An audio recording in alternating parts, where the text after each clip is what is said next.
Hey guys, it's Kevin. Today I wanted to make a quick video on some vintage RC transmitters that I recently picked up on eBay. First, we're going to take a look at a Cox Sanwa 4-channel, a classic piece of RC history, and then we'll check out a 3-channel from a company called World Engines. It's a solid old school controller from back in the day. Both of these transmitters are probably around 50 years old, and to be honest, they will most likely never work again. But that doesn't make them any less cool. I thought it would be fun to take a little trip down RC memory lane, and I'd love to hear your thoughts and stories on this old technology. Thanks for watching. All right. Hey guys, so this is one of the two transmitters that I recently purchased off eBay. And this one here is a Cox Sanwa 4-channel. And this is very old and beat up. You can see there's a lot of corrosion and rust on here. I got the antenna right here. Took the antenna off so that I could open up the back and see what's inside. You can see it still has some old frequency flags on it. Very simple 4-channel, left, right, up, down, or in the case of an airplane, it would be a aileron, elevator, and rudder and throttle. Its thing is really solid. Seems to be a lot of metal in here. It's got an interesting power switch with a safety lock for you can't accidentally turn it on or turn it off. It's kind of cool. And signal strength meter up here. And it's got a nice little stand built into it. Cool little stand.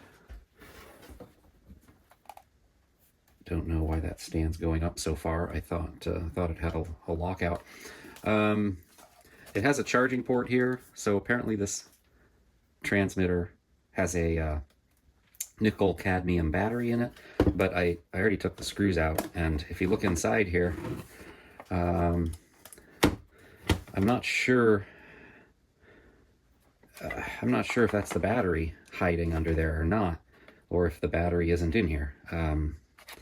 But inside you can see it's pretty rough. Everything looks worn or almost stained. I can't tell if it's because this thing has had some circuits fry or if it's just aging, but there's a lot of discoloration in there. I'm not sure if you can see this very well, but a lot of discoloration. So I can't tell, like I said, there might be a battery back here. But otherwise, pretty cool little gadget. Not sure it's ever going to work. I'm also not sure what kind of receiver this thing came with. It's 72 megahertz, so it's definitely for air. Was wondering if anybody knows about the receiver. Not sure if it's compatible with anything that I could easily find on eBay. And also, as I said, it's so corroded, I'm not sure it's ever gonna come to life again. But that's pretty cool. So yeah, that's this one. So thanks for watching, and I'll see you on the next one.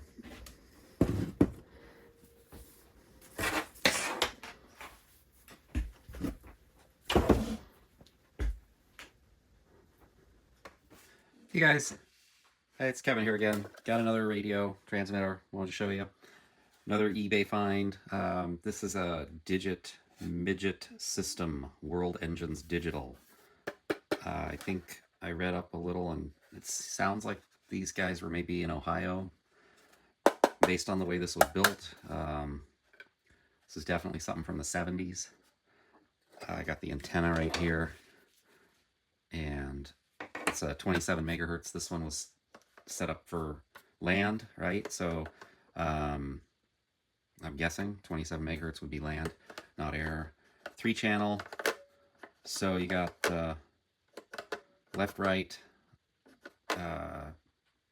forward, backward if it's a car, and then you got a 3rd channel. So optional functionality. Maybe if it was a boat too, you'd have a third channel for accessories. It's got an interesting lockout switch here on the power. So once again, you can't accidentally turn it on and off. I've seen this in the older Cox Sanwa as well. Very hefty. It's got some hand drilled, almost looks like hand drilled holes here. So I don't know, modifications maybe. It's heavy duty metal case. Very simplistic circuit board here. I don't know a lot about the technology, but I guess they're just the way this was designed wasn't a whole lot to it. I don't know what the receiver looks like for this thing. Oh, there it is. World Engines, Cincinnati, Ohio, made in USA. Yeah. Uses Eveready battery 276, which you may have seen in the intro video that this was the battery was in it when I bought it. So there's a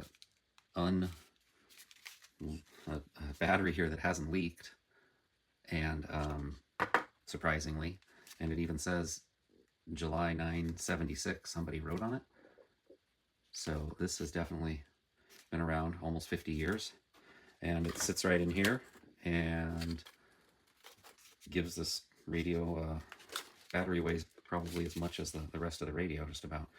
So yeah, that's it. I don't know if anybody knows about the receiver. I don't know if anybody has a receiver out there that might work with this. This one, the circuit board actually looks pretty clean. I might throw some power on this and see what happens. I'd also be curious to know if a receiver isn't available.